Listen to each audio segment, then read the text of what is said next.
Imagine, you've been married for 20 years to a billionaire tech mogul. You've raised his children, built a life together, and then, on your wedding anniversary, in a crowded five-star restaurant, he looks you in the eye and slaps you. That single moment sets off a chain of events: hidden mistresses, secret bank accounts, even a second marriage he never told you about. This isn't just a divorce story. It's a high-stakes war of lies, power, and survival, where the victim refuses to stay silent. Stay with me, because by the end, you'll see how one woman turned the worst night of her life into the greatest victory imaginable. And hey, if you love true stories filled with shocking twists and ultimate justice, make sure you hit that like button, drop a comment with your thoughts, share this video, and subscribe so you don't miss the next jaw-dropping tale. The gentle clink of champagne glasses and soft murmur of conversation filled La Bernardin's private dining room. But Margaret Davidson heard none of it. Her attention was fixed on her husband of 20 years, who sat across from her, scrolling through his phone with the same intensity he once reserved for her. "Richard, please put your phone down," Margaret said, her voice trembling slightly. "It's our 20-year anniversary."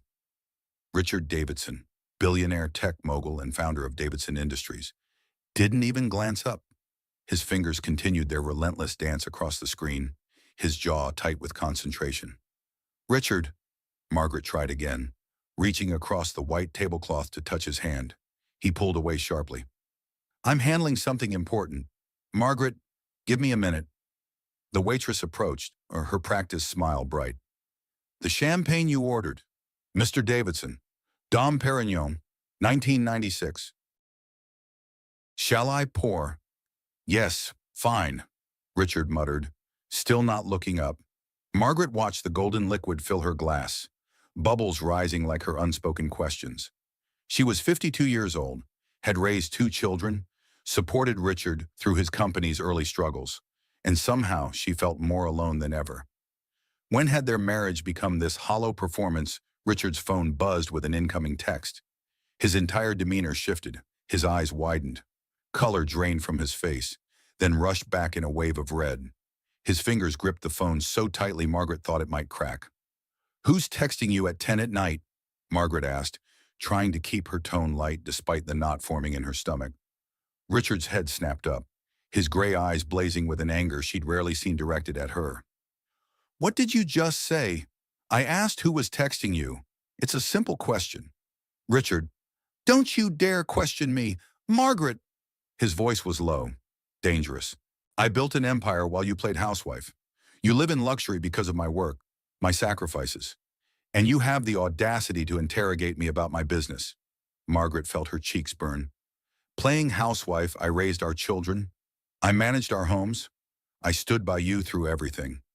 "Stood by me?" Richard laughed, harsh and bitter. "You rode on my coattails. Without me, you're nothing. A middle-aged woman with no career, no accomplishments. Nothing but the clothes I bought you and the house I pay for." The words stung, but Margaret had heard variations of them before. Usually when Richard had been drinking. What happened next, however, was new. "I saw the text notification," Margaret said quietly. "It said, 'Can't wait to see you tonight, baby.' That doesn't sound like business to me." The slap came so fast Margaret didn't have time to flinch. Richard's palm connected with her cheek with a crack that seemed to echo through the suddenly silent restaurant. Margaret's hand flew to her face, tears springing to her eyes more from shock than pain. "Mrs. Davidson, are you all right?" The manager rushed over, his face pale with concern. Other diners stared, some with phones half raised.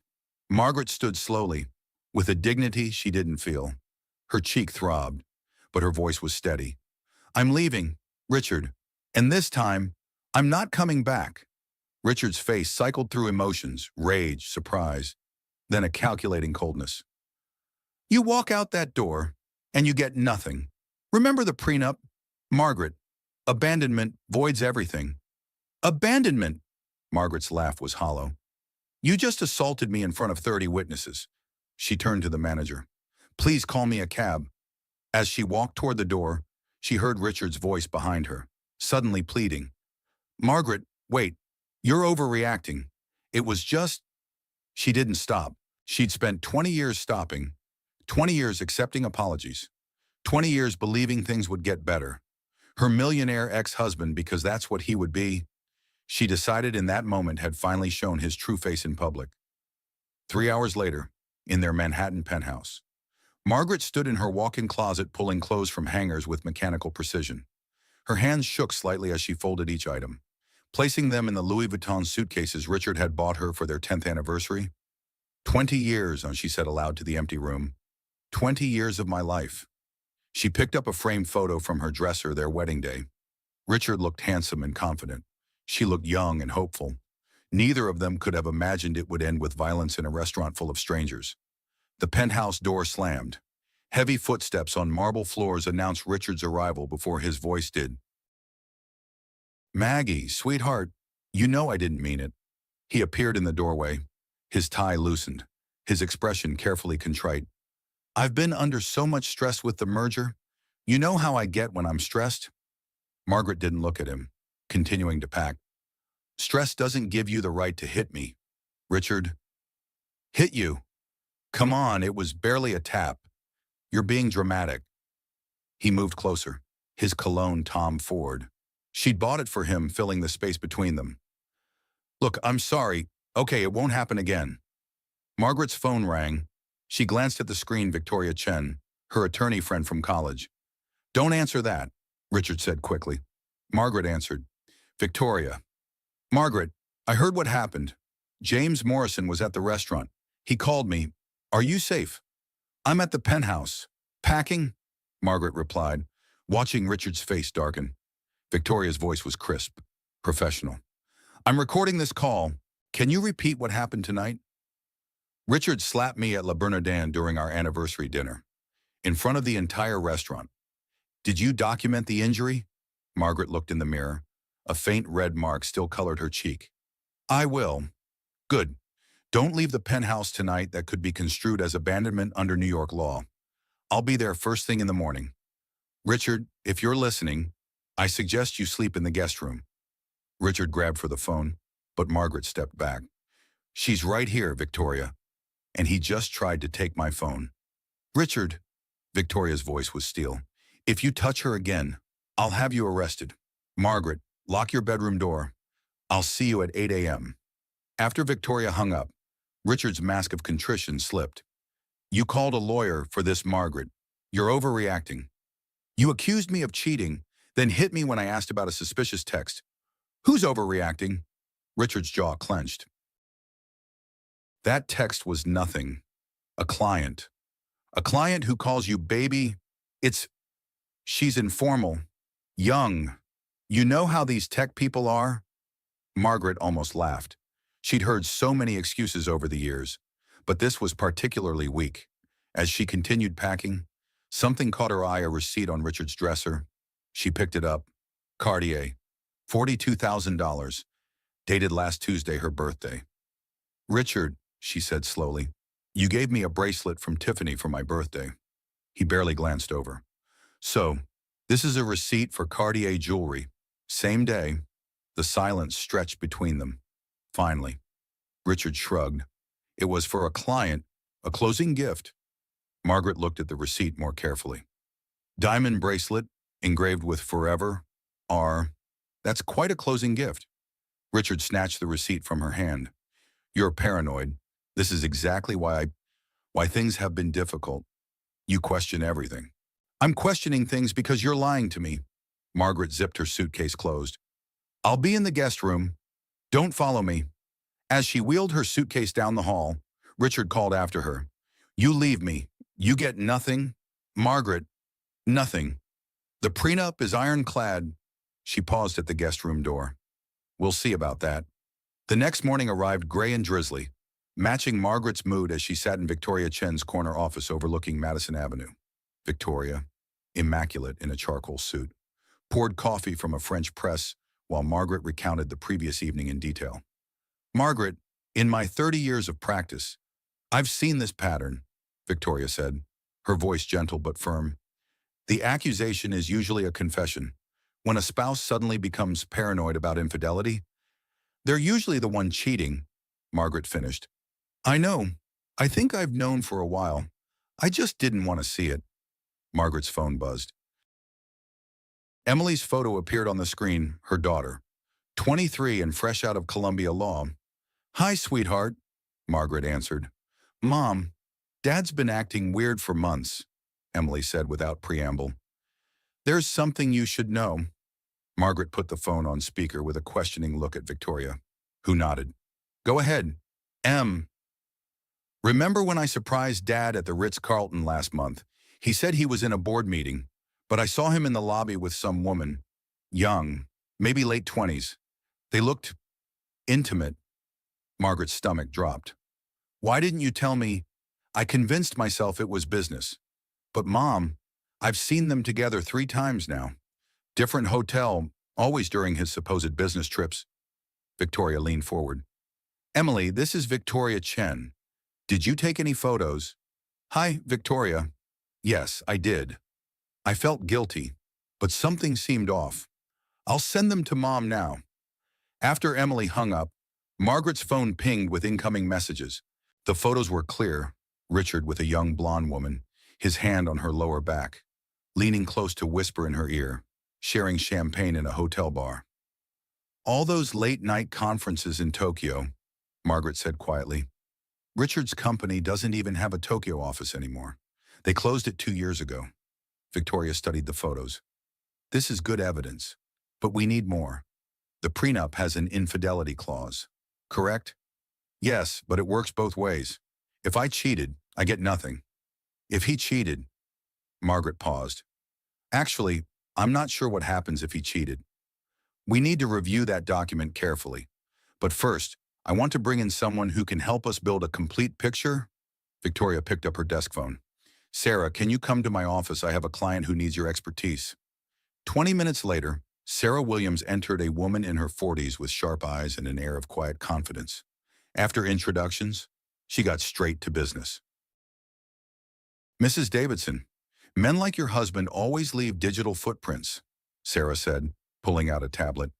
Give me 72 hours wire and I'll have everything you need. Credit card records, hotel bookings, phone records if we can get them legally, the works. Is that legal? Margaret asked. If the accounts are joint, absolutely. You have every right to review financial records from your marriage. Sarah made notes on her tablet. Now, has he exhibited any unusual behavior recently? New passwords, secret phones, unexplained expenses. Margaret thought back. He changed all his passwords about 6 months ago, said it was for security after some data breach, and there have been charges on our American Express that he claimed were client entertainment, but they were at jewelry stores, high-end restaurants, places like that. Classic, Sarah muttered. What about his emotional behavior? More critical of you, picking fights. Yes, Margaret said slowly. He's been incredibly critical. My appearance, my friends, how I spend my time, and the fights. He seems to start them deliberately, then storms out. Victoria and Sarah exchanged knowing looks.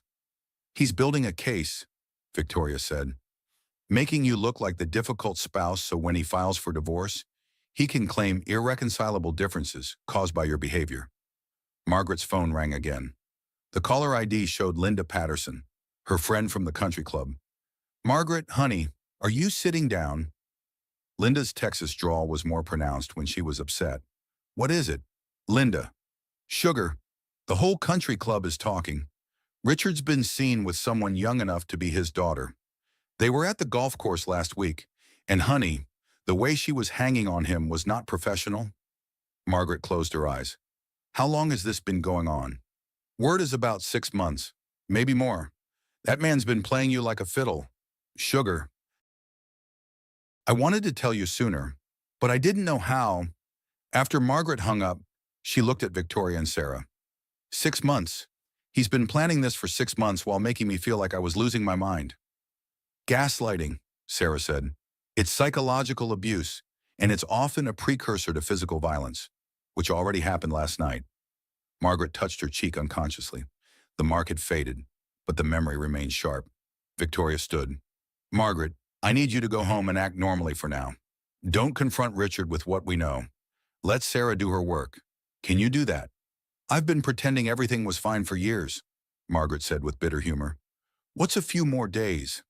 As she prepared to leave, Sarah stopped her. Mrs. Davidson, this is important. Document everything. Every conversation. Every strange charge on the credit cards. Every time he says he's going somewhere. Email it all to Victoria. We're building a case that will make your millionaire ex-husband wish he'd never raised his hand to you. Margaret nodded, feeling something she hadn't felt in years. Hope. 3 days later, Margaret sat in her kitchen at 2 in the morning, unable to sleep.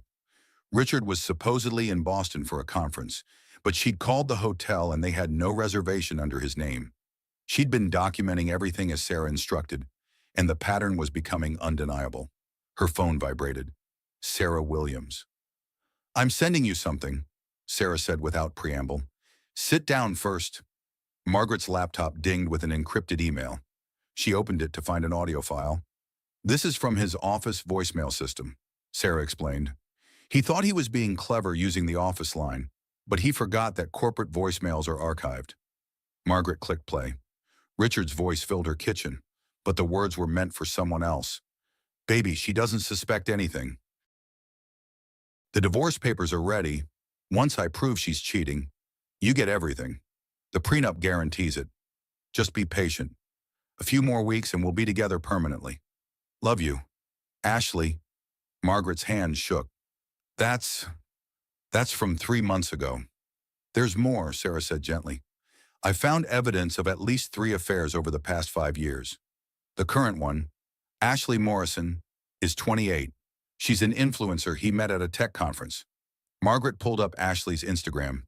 Beautiful, blonde, with nearly 1 million followers. Her recent posts showed expensive jewelry, trips to Paris, Dubai, all places Richard had supposedly gone for business. He's been planning this, Margaret said, her voice hollow. The jealousy act is projection. Classic narcissistic abuse pattern, Sarah confirmed. I'm sending everything to Victoria. But Margaret, there's something else. I found payments to a private investigator. He's been having you followed. Margaret's blood ran cold. What, for the past 2 months, he's trying to catch you doing anything that could be construed as infidelity. Even having coffee with a male friend could be twisted in court. The next morning, Victoria called an emergency meeting. Margaret arrived to find not just Victoria and Sarah, but also Michael Torres, a forensic accountant. We've uncovered something significant, Victoria began. Michael opened his laptop. Mr. Davidson has been moving money offshore for years, specifically to accounts in the Cayman Islands and Switzerland. We're talking about approximately $30 million that should be marital assets. 30 million, Margaret gasped. Conservative estimate, he's been hiding assets since year 5 of your marriage. Every time he got a bonus or stock option, he'd report half and hide the rest. Victoria leaned forward. This is fraud, Margaret, not just against you, but potentially against the IRS. Your husband isn't just a cheater, he's a criminal. Margaret's phone rang. Emily. Mom, where are you? At Victoria's office. Why? What's wrong? Dad just called me. He says you're having a mental breakdown and he wants me to convince you to seek help. He's saying you attacked him at the restaurant. Margaret laughed bitterly. He hit me, Emily, in front of 30 witnesses. I know, Mom. I believe you. But he's calling everyone David, Grandma, all your friends. He's trying to control the narrative. After Emily hung up, Victoria's expression was grim. He's escalating. We need to move faster. That evening, Margaret returned home to find Richard waiting in the living room, a glass of scotch in hand. Where were you? He demanded. Shopping, Margaret lied smoothly. Nordstrom was having a sale. Richard studied her. Linda Patterson called, said she told you some ridiculous gossip about me and some young woman. She mentioned something, Margaret said casually, hanging up her coat. I didn't pay much attention. You know how Linda exaggerates? Richard relaxed slightly. Exactly. These bored housewives with nothing better to do than spread rumors. Margaret bit her tongue. Linda ran a successful real estate business and was hardly a bored housewife. I'm thinking we should take a vacation. Richard said suddenly. Maybe the Maldives. Work on us. Warning bells rang in Margaret's head. An isolated location. No witnesses. That sounds lovely, she said instead. When were you thinking? Next week. I'll have my assistant book it. Margaret smiled. Perfect. I'll start packing. As she headed upstairs, Richard called after her. Margaret, I'm sorry about the other night. You know I love you. Right. She turned, meeting his eyes. Of course, Richard. But as she climbed the stairs, she texted Victoria. He wants to take me to the Maldives next week. Isolated location. I'm scared. Victoria's response was immediate. Don't go. We file tomorrow. The next evening, Margaret sat at the Four Seasons Hotel bar, nursing a club soda and watching the entrance. Sarah's intelligence indicated Richard and Ashley met here every Thursday when he was supposedly at his poker game. At 8:15, they walked in together. Ashley Morrison was even more striking in person, tall, elegant, with the kind of confidence that came from never having been made to feel small. Richard's hand rested possessively on her lower back as he guided her to a corner booth. Margaret positioned herself where she could hear their conversation, hidden behind a decorative partition. When will you tell her about us? Ashley's voice was young, impatient. Soon, baby. I just need her to slip up once. One text from another man, and she loses everything in the prenup. It's been 3 months since you filed the papers? Richard, I'm tired of hiding. Margaret's breath caught. He'd already filed. The process takes time, Richard soothed. But think about the payoff. 50 million, all ours, the houses, the yacht, everything. I don't care about the money, Ashley said. I just want to be with you. Richard laughed. Come on, sweetheart. You didn't fall for a broke nobody. You fell for Richard Davidson, billionaire. The money is part of the package. There was a pause, then Ashley spoke again, her voice smaller. Sometimes I wonder if you'd have noticed me if I wasn't young and pretty. You're overthinking. Have some more champagne. Margaret had heard enough. She stood, smoothed her dress, and walked directly to their table. Richard, Ashley, is it? Richard's face went white, then red. Ashley's eyes widened in shock. Margaret, this is a business meeting. Richard stammered. Ashley's nervous laugh cut through his words. Mr. Davidson, you said she was in the Hamptons. Margaret smiled coolly. Oh, I was. But I came back to collect what's mine. She turned to Ashley. You might want to ask him about Jennifer, his Tuesday girlfriend, or Patricia, who gets Wednesdays. You're just the Thursday girl. Honey, that's not... Ashley turned to Richard. What is she talking about? She's lying, Richard said quickly, but his face betrayed him. Am I? Margaret pulled out her phone, showing Ashley a photo Sarah had obtained. This was Tuesday, Richard and Jennifer at 11 Madison Park. Ashley stood abruptly, tears in her eyes. You said I was the only one. You said you loved me. Baby, wait. Richard reached for her, but she pulled away. Don't. I'm such an idiot. She looked at Margaret. I'm sorry. He told me you were separated, that you were cruel to him, that... I know what he told you, Margaret said gently. He's very convincing, but now you know the truth. Security arrived as Richard's voice rose. This is harassment. I'll have your lawyer disbarred. Sir, we need you to calm down, the security guard said firmly. Margaret walked away, Ashley beside her. In the lobby, the younger woman stopped. He's been paying my rent, Ashley said quietly. My car payments. I quit my job because he said he'd take care of me. Margaret studied her. Despite everything, she felt sympathy for this young woman who'd been caught in Richard's web. Get a lawyer, Margaret advised. Document everything. You might have a case for fraud. Ashley nodded, mascara streaking her cheeks. I have recordings. He didn't know, but I recorded some of our conversations. Insurance? You know. Margaret's pulse quickened. Would you be willing to share those with my attorney? After what I just learned? Absolutely. They exchanged numbers, and Ashley hurried out into the night. Margaret was about to leave when Richard appeared, his face twisted with rage. You've ruined everything, he snarled, grabbing her arm. Let go of me, Richard. You think you're so clever you just violated the prenup? Harassment of my business associates.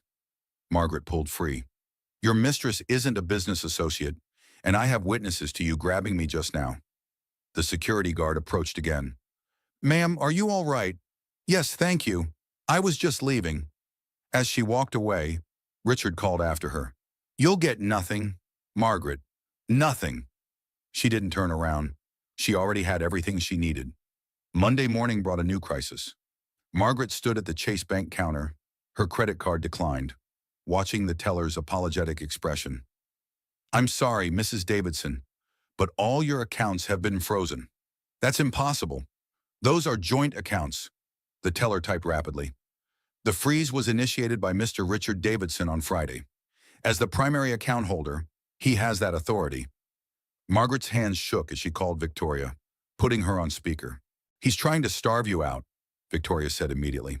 But he just made a fatal mistake. Joint accounts can't be unilaterally frozen when divorce proceedings are pending. We filed Friday morning. This is financial abuse. What am I supposed to do? I have no access to money. I'm calling the judge. We'll have an emergency hearing today. Margaret left the bank feeling humiliated. 52 years old, a millionaire's wife, and she couldn't buy a cup of coffee. Her phone rang. Emily. Mom, I have my trust fund, Emily said immediately. Grandma made sure Dad couldn't touch it.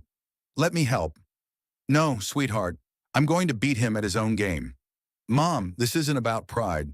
It's not pride. It's principle. Your father thinks he can break me by cutting off money. But I'm not broken. I'm angry. That afternoon, Margaret sat in Judge Patricia Hammond's chambers with Victoria, while Richard and his attorney, Charles Whitman, occupied the other side of the conference table. Your Honor, Whitman began, my client was protecting marital assets from potential dissipation by freezing accounts and leaving his wife of 20 years without access to funds. Judge Hammond's expression was stern. Mr. Davidson, did you freeze these accounts? I was advised to protect our assets, Richard said smoothly. That wasn't my question. Did you freeze the accounts? Yes. After being served with divorce papers, Richard's jaw tightened. Yes. Mr. Davidson, that constitutes financial abuse and contempt of court. The accounts will be unfrozen immediately, and you'll pay Mrs. Davidson's legal fees for this emergency hearing. Your Honor, Whitman protested, my client has concerns about his wife's mental state. Victoria stood, his counsel seriously suggesting mental instability. We have 30 witnesses to Mr. Davidson physically assaulting my client at La Bernardin. Judge Hammond's eyes narrowed. Physical assault. He slapped her, Your Honor, in public. We have video evidence from security cameras. The judge turned to Richard. Is this true? It was a misunderstanding, Richard said quickly. A tap. Really? She's exaggerating. A tap. Judge Hammond's voice was ice. Mr. Davidson, I'm issuing a temporary restraining order. You're to stay 500 feet away from your wife, except for scheduled mediation sessions. This is ridiculous, Richard exploded. She's my wife. Your soon-to-be ex-wife, the judge corrected. And if you violate this order, you'll be arrested. Are we clear? After the hearing, Michael Torres was waiting in Victoria's office with Sarah Williams. We found something huge, Michael said without preamble. Your husband has been paying $15,000 a month to a woman named Patricia Newcomb for the past 15 years. Margaret frowned. I don't know that name. Sarah pulled up a file on her laptop. Patricia Newcomb has a 15-year-old son named Christopher. Birth certificate lists father as unknown, but the timing, the payments. Margaret's world tilted. He has another child. DNA test pending, but the financial evidence is clear. He's been supporting them since the child was born, Margaret calculated quickly. Our son David is 17. Richard was cheating on me while I was pregnant. It appears so, Sarah said gently. Margaret stood abruptly, rage flooding through her. I need air. On the terrace, overlooking Manhattan, Margaret called Emily. Mom, what's wrong? Your father has another child, a 15-year-old boy. He's been paying support for 15 years. Silence, then Emily's voice, cold and hard. I'll kill him. No, sweetheart. We're going to do something worse. We're going to expose him for exactly what he is. That evening, Margaret returned to the penthouse to pack more belongings. Richard wasn't supposed to be there. The restraining order required him to stay at his office apartment, but his car was in the garage. She texted Victoria, "He's here," violating the order. "Don't go in. I'm calling the police." But Margaret was done being afraid. She walked in, recording on her phone. Richard was in his study, documents spread across his desk. He looked up, surprised. "You're supposed to be gone," he said. "This is still my home. You're the one violating the restraining order." He stood, moving toward her. "We need to talk about this rationally." "Stay back. Richard, I'm recording this." He stopped, his face darkening. "You've destroyed everything. My reputation, my relationship with Ashley. You mean your mistress, one of several? We could have done this quietly. Now everyone knows our business. Everyone knows you hit me. There's a difference." Police sirens wailed outside. Richard's face went pale. "You called the cops. You're violating a restraining order." Two officers appeared in the doorway. "Mr. Davidson, we need you to come with us." "This is my house," Richard protested. "Sir, there's a restraining order in effect. You need to leave now, or we'll arrest you." As they escorted him out, Richard turned back. "You'll regret this, Margaret. I'll destroy you in court." Margaret met his gaze steadily. "You already tried to destroy me." "Richard, it didn't work." Over the next week, Richard's campaign to discredit Margaret intensified. It started subtly whispers at the country club, concerned calls from mutual friends, suggestions that Margaret was going through something. Thursday afternoon, Margaret walked into the country club for her regular lunch with the charity committee. The conversation stopped when she entered. "Margaret, dear," said Constance Whitmore, the board president. "Richard called us. He's concerned about your mental health." "He says you're struggling," added Patricia Hobbs. "Perhaps you should take a leave from the committee." Margaret set down her purse slowly. "Richard is concerned about my mental health, the man who slapped me in public." "He said that was a misunderstanding," Constance said carefully. "That you've been drinking?" Margaret laughed. "Interesting. I haven't had a drink in 10 years. As you all know, I've been sober since my mother's death." Linda Patterson entered the room like a force of nature. "Y'all are believing a man who just slapped his wife in public. Have you lost your minds?" "Linda, you don't understand," Patricia began. "I understand plenty. Sugar. Richard Davidson is a narcissistic abuser who's trying to gaslight his wife, and y'all are helping him." The door opened again. Richard walked in, his expression a mask of concern. "Margaret, you're embarrassing yourself. Let me take you home." "You're violating the restraining order," Margaret said calmly. "What restraining order, sweetheart? You're confused. There's no restraining order." Margaret pulled out her phone, showing the legal document. 500 feet. "Richard." His mask slipped for a moment, rage flashing in his eyes, before the concern returned. "Ladies, you see what I'm dealing with. She's delusional. The only delusion here is you thinking you can manipulate everyone," Margaret said. She looked at the committee. "Check the court records. Check the video from La Bernardin. Then decide who's lying." Security arrived. Linda had called them. "Mr. Davidson, you need to leave," the security chief said. As Richard was escorted out, several committee members pulled out their phones. Within minutes, the video from La Bernardin was playing on multiple screens. "Oh my God," Constance whispered. "He really did hit you.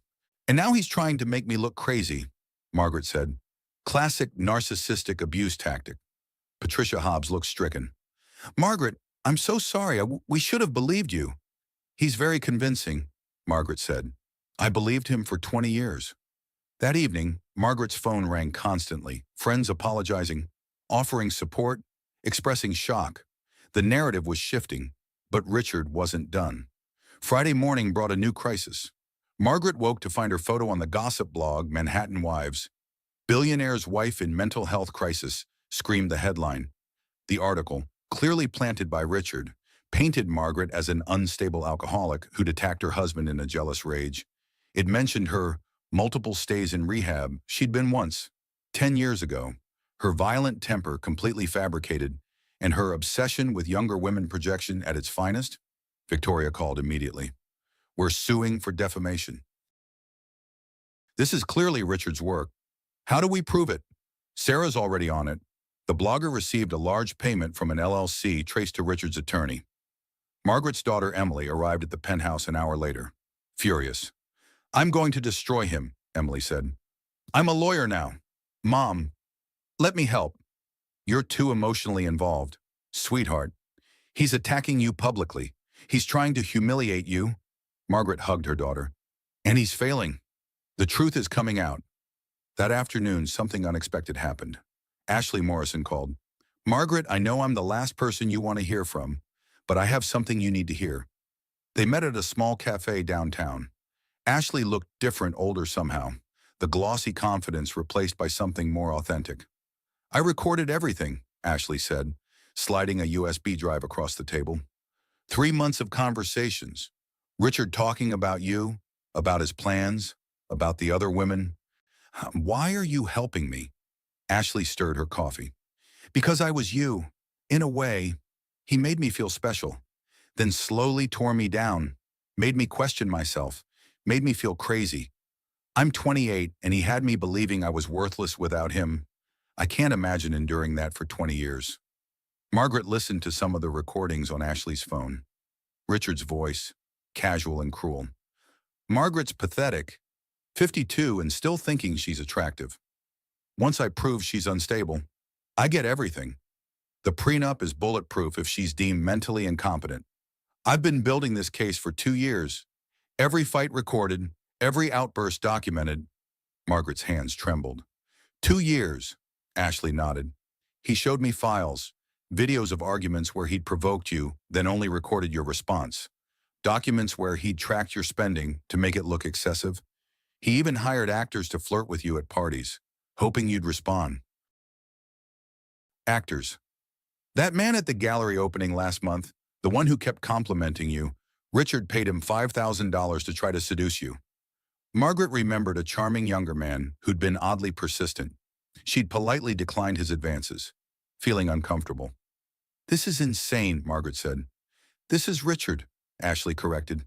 He plans everything, except he didn't plan on you fighting back. Sarah Williams called an emergency meeting Monday morning. Margaret arrived at Victoria's office to find the entire team assembled. Victoria, Sarah, Michael Torres, and a new face. This is James Morrison, Victoria introduced. He was at La Bernardin that night, and he's been investigating Richard professionally for the past year. James, a distinguished man in his 60s, shook Margaret's hand. I'm a forensic analyst for the SEC. We've been watching your husband's company for suspected insider trading. Margaret sank into a chair. Insider trading. Among other things. But that's not why I'm here today. Sarah asked me to look into something, and what I found, well, it changes everything. Sarah opened her laptop. Remember I mentioned Richard had hired a private investigator to follow you? Well, we hacked into the PI's files. Is that legal? Margaret asked. The PI was using illegal methods, hacking your phone, accessing your medical records. We were able to retrieve his files through perfectly legal means during discovery. Victoria's smile was sharp. What we found was illuminating. James pulled up a document. The investigator found nothing incriminating about you. Margaret, nothing. But he did find something about Richard. The document showed a birth certificate. Christopher Newcomb, born 15 years ago. Father Richard Davidson. We already knew about this child, Margaret said. Yes, but look at this. James pulled up another document. Marriage certificate. Richard Davidson and Patricia Newcomb, married in Vegas 16 years ago. Margaret's world stopped. What, your marriage to Richard is technically bigamous, Victoria said softly. He never divorced Patricia. He's been married to both of you for 15 years. That's impossible. We file taxes together. We have joint property. All fraudulent, James said. He's been filing false documents for 15 years. That's federal crime territory. Margaret stood, pacing to the window. He has another wife, another family. Had, Sarah corrected. Patricia filed for divorce 5 years ago. Richard paid her $10 million to keep quiet and disappear. $10 million? Margaret turned. From our marital assets? Yes, he essentially stole $10 million from you to pay off his other wife. Victoria was already pulling up legal documents. This voids everything.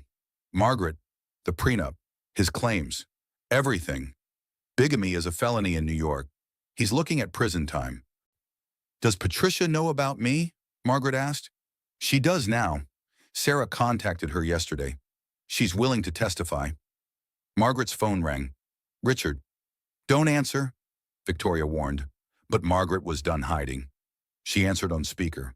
You've ruined me. Richard's voice was slurred. He'd been drinking. The SEC is investigating. The board is calling for my resignation. You've destroyed everything I built. You destroyed it yourself. Richard, I just exposed it. I'll kill you. The words hung in the air. You hear me? I'll kill you before I let you take everything. Victoria was already recording. Richard, this is Victoria Chen. You just made a death threat. The police are being notified. The line went dead.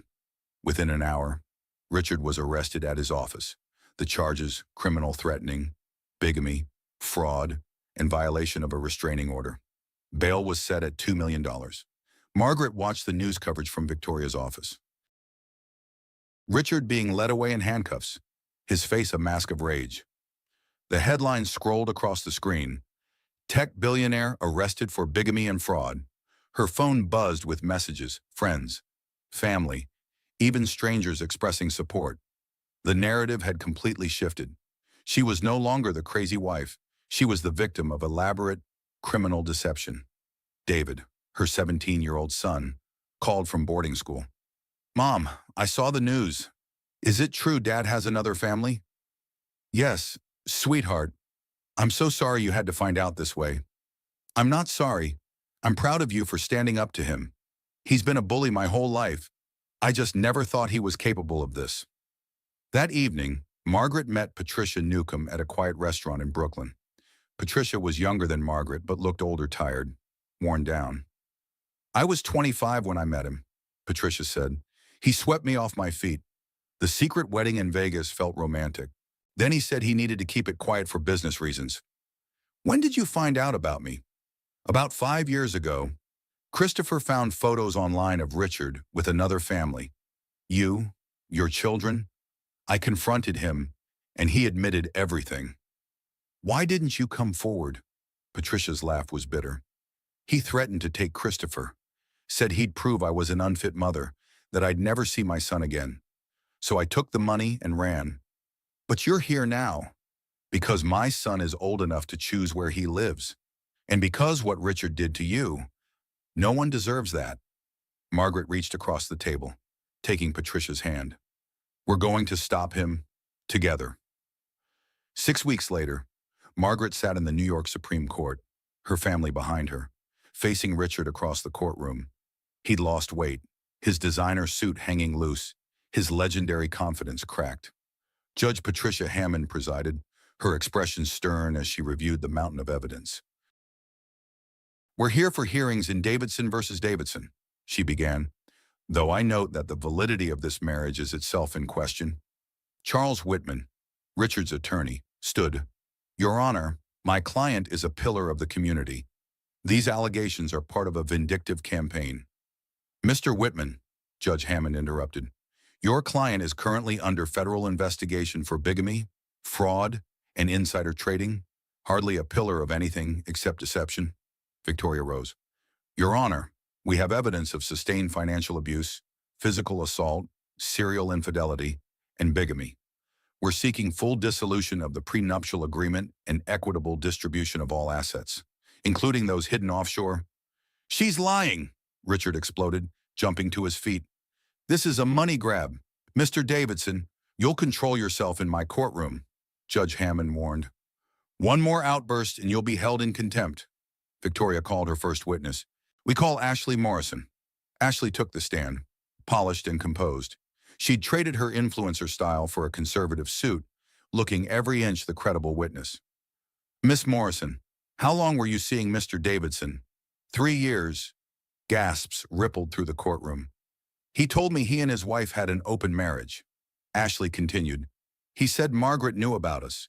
Did she? No. I realized that when she confronted us at the Four Seasons, her shock was genuine. Victoria played recordings from Ashley's phone. Richard discussing his plan to frame Margaret, his hidden assets, his contempt for his wife. Richard's face grew redder with each recording. Next came Patricia Newcomb. Her testimony was devastating: the secret marriage, the bigamy, the years of deception. He told me Margaret was his sister, Patricia said. That's why they had the same last name in photos. I believed him for years. Michael Torres testified about the hidden assets, 30 million in offshore accounts. Property in Richard's name alone that should have been marital assets. Fraudulent tax filing spanning 15 years. Then came the most damaging witness, Christopher Newcomb, Richard's 15-year-old son. My dad told me I couldn't exist, Christopher said, his young voice steady, that his real family couldn't know about me. Do you know what that does to a kid, knowing your father is ashamed of you? Richard couldn't look at him. Finally, Margaret took the stand. She sat straight, dignified, meeting Richard's gaze without flinching. For 20 years, I supported his dreams, she said, her voice clear and strong. I raised our children virtually alone while he built his empire. I turned a blind eye to late nights, suspicious charges, obvious lies. I thought I was being a good wife. I was actually enabling a narcissist. Tell us about the night at La Bernardin, Victoria prompted. It was our 20th anniversary. Richard accused me of cheating because I asked about a text. Then he slapped me, in public, in front of dozens of witnesses. How did that make you feel? Margaret considered. Free, for the first time in years. I saw him clearly. Not the successful businessman, not the charming public figure, but the abuser he'd always been. The physical slap just made visible what he'd been doing emotionally for years. Objection, Whitman called. Prejudicial. Overruled. The witness is describing her experience, Margaret continued. I've learned that financial abuse is still abuse. Controlling someone with money, making them dependent, then threatening to take it away, that's abuse. Having affairs while accusing your spouse of cheating, that's abuse. Gaslighting someone until they question their own sanity, that's abuse. You're the abuser, Richard shouted, jumping up again. You've destroyed my life. Judge Hammond banged her gavel. Mr. Davidson, you're in contempt. Bailiff, remove him. As Richard was dragged out, still shouting, Margaret felt 20 years of weight lift from her shoulders. The judge continued without him. Based on the evidence presented, this court finds that the prenuptial agreement is void due to fraud and bigamy. Furthermore, given Mr. Davidson's pattern of deception and hidden assets, I'm awarding Mrs. Davidson 70% of all marital assets, including those offshore accounts. Victoria had warned Margaret this might happen, but hearing it still felt surreal. Additionally, Judge Hammond continued, given the evidence of criminal behavior, I'm referring this case to the district attorney for prosecution. As they left the courtroom, FBI agents were waiting. Margaret Davidson. One approached. We need your cooperation in our case against your husband. Ex-husband, Margaret corrected. And yes, I'll cooperate fully. Richard was being led past in handcuffs, heading for federal custody. He stopped, looking at Margaret with desperate eyes. Margaret, please tell them this is a misunderstanding. Margaret looked at the man she'd loved, married, built a life with, the man who'd systematically tried to destroy her. You wanted to monitor my every move, Richard, she said calmly. Now the federal government will monitor yours. As the agents led him away, Margaret heard him say something that almost made her laugh. This isn't fair. Fair? After everything he'd done, he was concerned about fairness. The news cycle exploded. Tech billionaires' double life exposed dominated headlines. Richard's company stock plummeted. The board unanimously voted him out, citing moral turpitude clauses. Margaret gave one exclusive interview to establish her narrative, then retreated from the public eye. She had more important things to focus on. First was her children. Emily and David needed to process their father's betrayal. Margaret arranged therapy, family dinners, honest conversations. I don't even know who he is anymore, David said one evening. My whole life, I tried to make him proud. Now I realize he's incapable of being proud of anyone but himself. He does love you, Margaret said carefully. He just loves himself more. Emily was angrier. He's a sociopath. Mom, you can't make excuses for him. I'm not making excuses. I'm just trying to help you understand that his failures aren't your fault. Then there was Christopher, Richard's other son. Margaret did something that shocked everyone she reached out to him. You're my children's brother, she told the teenager over coffee. That makes you family to me, regardless of how you came to exist. Christopher, so much like David in appearance, it was startling, broke down crying. I thought you'd hate me. You're a child. None of this is your fault. Margaret helped Patricia navigate the legal system, ensuring Christopher received proper support. She even invited them to Thanksgiving, over Victoria's warnings about complications. My husband betrayed all of us, Margaret said. We can either let that destroy us or we can build something better from the ruins. Richard's criminal trial began 3 months after the divorce. Margaret testified again, this time in federal court. The charges had expanded wire fraud, tax evasion, insider trading, attempted blackmail. Richard had hired the best criminal defense money could buy, but the evidence was overwhelming. Sarah Williams had done her job too well. Every email, every transaction, every lie was documented. The prosecution presented a pattern of behavior spanning 2 decades. Richard hadn't just deceived Margaret, he'd defrauded investors, manipulated stock prices, bribed officials. Mr. Davidson believed he was above the law, the prosecutor said in closing arguments. He treated people like possessions, rules like suggestions, and marriage like a business transaction. It's time he faced consequences. The jury deliberated for less than 3 hours, guilty on all counts. At sentencing, Richard was given the opportunity to speak. Margaret watched from the gallery as he stood, expecting the usual denial, deflection, blame. Instead, he turned to her. I destroyed everything good in my life, he said, his voice breaking. Margaret, you deserved better. Our children deserved better. I let greed and ego consume me until there was nothing left but the monster I became. It might have been genuine. It might have been another manipulation. Margaret found she didn't care either way. The judge sentenced him to 12 years in federal prison, with possibility of parole in 7. As Richard was led away, he looked back one last time. Margaret met his gaze steadily, then turned and walked out of his life forever. 6 months after the trial, on a sunny afternoon in Central Park, Margaret sat surrounded by the family she'd rebuilt from the ashes of her marriage. Emily had taken a job at the district attorney's office, prosecuting domestic violence cases. You inspired me, Mom, she said, to fight for people who can't fight for themselves. David was finishing his senior year, planning to study psychology. I want to understand what makes people like Dad tick, he explained, so I can help their victims heal. Even Christopher was there, shy but smiling, slowly building relationships with his half-siblings. Victoria joined them, champagne in hand. The final settlement came through, $50 million, plus both houses, plus the yacht you never wanted. I'm selling the yacht, Margaret laughed, and the penthouse. Too many memories. What about the money, Linda asked, having arrived with her own contribution to their picnic. I'm starting a foundation, Margaret announced, for women escaping financial abuse, free legal services, temporary housing, job training, everything I had access to that most women don't. Mom, that's amazing, Emily said, tears in her eyes. Sarah Williams appeared, as she always seemed to at important moments. I have news. Richard's company. The board wants to hire you as a consultant. They think your insights could help them rebuild their reputation. Margaret considered, then shook her head. I'm done with that world, but thank you. Ashley Morrison approached hesitantly from the path. Margaret had invited her, not expecting her to come. Mrs. Davidson, I wanted to apologize again. Margaret, she corrected, and you have nothing to apologize for. You were a victim too.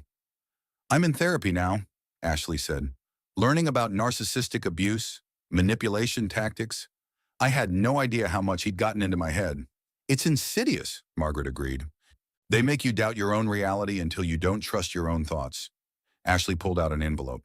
I wanted to give you this. It's a check for the money Richard gave me. I can't keep it. Margaret pushed it back. Use it for your therapy. Consider it Richard's contribution to your healing. As the afternoon wore on, Margaret found herself walking alone by the reservoir. Her phone buzzed with a text from an unknown number. The old fear flickered. Richard had contacted her from prison before, using contraband phones. But the message was different. Mrs. Davidson, you don't know me, but your story gave me the courage to leave my husband. Thank you. Margaret stopped walking, tears in her eyes. Another message came through, then another. Your interview saved my life. I thought I was alone until I heard your story. 53 and starting over because of you. She sat on a bench, reading message after message from women who'd found strength in her story. Women who'd recognized their own experiences in hers. Women who'd finally understood that abuse doesn't always leave visible bruises. Victoria found her there an hour later, still reading, still crying. You okay? Margaret showed her the messages. I spent 20 years thinking I was protecting my children by staying silent, but silence protects abusers, not victims. You're helping more people than you know, Victoria said. The DA's office said domestic violence reports are up 30% since your story went public. Not because there's more abuse, but because women are finally feeling empowered to report it. Margaret's phone rang. It was a blocked number from federal prison. Richard, she declined the call. He still doesn't get it, she said. He thinks if he just finds the right words, the right manipulation, he can regain control. Will you ever forgive him? Margaret considered. Forgiveness isn't about him. It's about me. I'll forgive when I'm ready, for my own peace. But forgiveness doesn't mean forgetting. It doesn't mean allowing him back into my life. As the sun began to set, painting the sky in shades of gold and pink, Margaret made her way back to her family. Her real family, the people who'd stood by her, fought for her, believed in her. Emily was laughing at something David said. Christopher was showing Linda photos on his phone. Victoria and Sarah were deep in conversation about their next case. Ashley was there too, slowly finding her place in this unconventional support system. Margaret looked at them all, her children, her friends, even her husband's other victims who'd become her allies. This was what Richard had never understood. Wealth wasn't about money. Success wasn't about power. Family wasn't about blood. It was about connection, support, love that didn't come with conditions or prenups or hidden agendas. Her phone buzzed with another message, this one from Patricia Newcomb. Christopher asked if he can call you Mom. I said that's up to you. Margaret smiled, typing back, I'd be honored. She thought about the woman she'd been a year ago trapped in a golden cage, accepting crumbs of affection, believing she had no options. That woman felt like a stranger now. At 52, Margaret Davidson was finally free. Free to make her own choices, free to speak her truth, free to help other women find their voices. The slap that had seemed like her lowest moment had become her liberation. Richard had meant to humiliate her. Instead, he'd awakened her. As her family called her over to join them, Margaret took one last look at the Manhattan skyline. Somewhere in that maze of buildings, Richard sat in a federal cell, probably still plotting his comeback, still believing he was the victim. Let him. She had better things to do than worry about a narcissistic ex-husband's delusions. She had a life to live, a foundation to build, women to help, and for the first time in 20 years, she had herself, walking toward her family with her head held high. Margaret Davidson, survivor, advocate, and finally free, stepped into her future. The sun set completely as they packed up their picnic, but Margaret didn't feel the darkness. She carried her own light now, and it would never be extinguished again. The auditorium was packed. 300 women, all survivors of domestic abuse, had come to hear Margaret Davidson speak at the third annual gala for the Phoenix Foundation, the organization she'd built from her divorce settlement. Margaret stood at the podium, looking out at faces that mirrored her own journey, pain transformed into power. Victims become victors.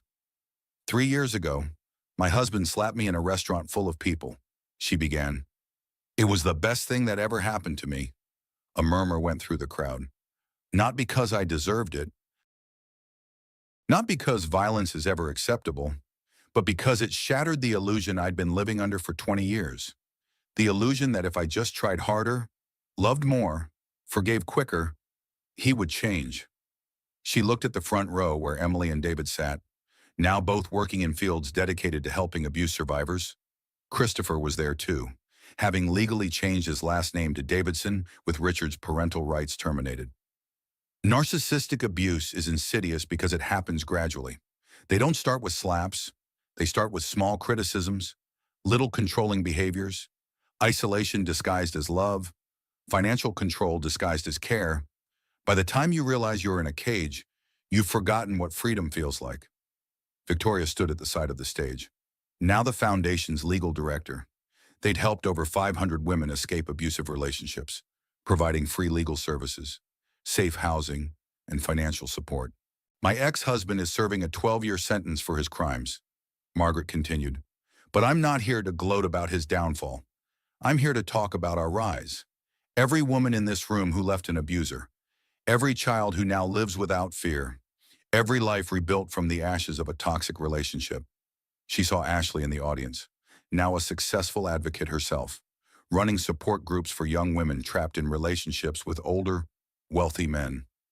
The phrase millionaire ex-husband appeared in every article about my divorce, Margaret said with a wry smile, as if his wealth was the most important thing about him.